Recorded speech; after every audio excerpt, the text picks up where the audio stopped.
呼麦是什么？它是一个很古老的、很传统的一个唱法，一个人可以唱出2个声音。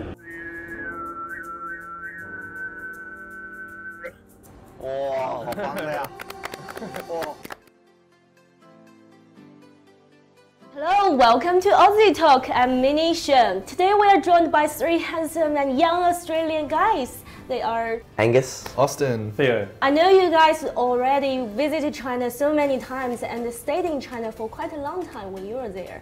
So have you acquired any new skills or techniques in China? I've learnt more about the art of tea in China. The part I really enjoyed learning about more was, tea ceremonies. Yeah. The process in which you have to brew the tea, at certain times, at certain temperatures, at certain dilutions of the tea. When I was in China, I did learn how to play kwai ban. Kwai ban is basically these clapping sticks, Chinese clapping sticks, which is like there's one larger one and then a little one with like 5. And there used to be the thigh bone of a. There used to be bones. Yeah. Yeah. Oh, I've never heard about it before. Yeah. Wow. Yeah. I don't know anyone in Sydney can play kwai bar. Probably not as common as it used to be, maybe. Break into the nightclub scene.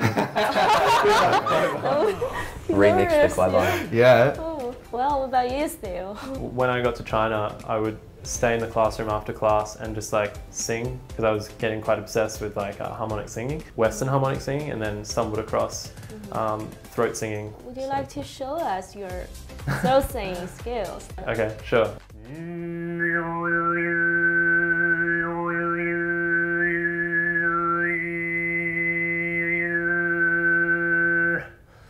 So excellent. Well, talking about lifestyle in China, currently you guys are in Australia. Do you still miss lifestyle things in China, particular when you were there, you enjoyed most? Eating time I really enjoy in China because it's so social. You think about things like if you're eating with a group of people, you've got like a lazy Susan on the table where you can spin dishes around and like you're sharing with everyone. Rather here it feels a little bit more isolated and cold, that everyone has their own dish and sort of you just sit there and eat. Amazing thing about China, and the thing I really dislike about Australia, is that they cater for people who work at all different times. True. Whether it be food, restaurants open until quite late, even things like leaving the lights on at the basketball courts on until quite late at night, KTV, things like that. It's a really, really vibrant place to be at night. You have some favorite apps when you're in China and makes you feel life in China is easier, more convenient? At uni, a lot of people use the app, especially a lot of the Chinese students use Xini Songcan or Sydney Delivery. I definitely think WeChat, people had given me like hongbao, like the red envelopes on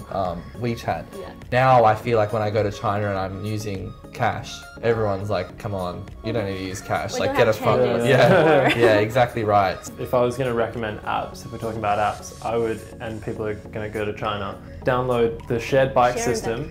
Instead of ordering food to your door, get on a bike, ride to the store, talk to the laoban, talk to the boss, and have an experience that isn't just your own sofa, Tell me about your future plans. I'd really like to maybe go and do some further study in China at some point, and travel is a really big thing for me. I think China is a fantastic and really underrated travel destination. I will definitely look to hopefully study there in the future, but hopefully I'm able to just use the Chinese that I've learned, I guess understanding of Australia and China together, and maybe do some type of cultural exchange. Yeah, your Chinese is a big strength for you. Yeah, so yeah, I'd love to be able to use it, hopefully.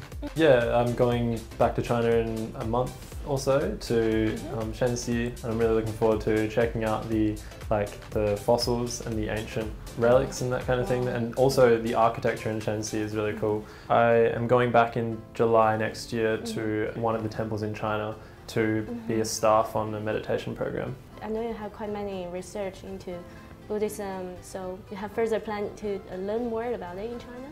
Yeah, my current research is on humanistic Buddhism, type of Buddhism that came out of the May 4th revolution in China in the early 20th century, with some really big reformers, Chinese thinkers, one being Taizhu, and then the others which his students, which then became sort of like the leaders of Foguangshan and Siji and these kind of big Taiwanese humanistic Buddhist organizations. But yeah, a lot more to learn, that's for sure, so looking forward to it. Yeah, well, so you all had an amazing year for 2018 and we're really looking forward to an even better year for 2019. Yeah. Well, thank you so much for joining us, and I'd also like to thank Park Hyatt for providing us such beautiful spot for our filming. Thanks for watching. Please follow People's Daily on Facebook. Stay with us next time. See you. Bye-bye. Bye. Bye.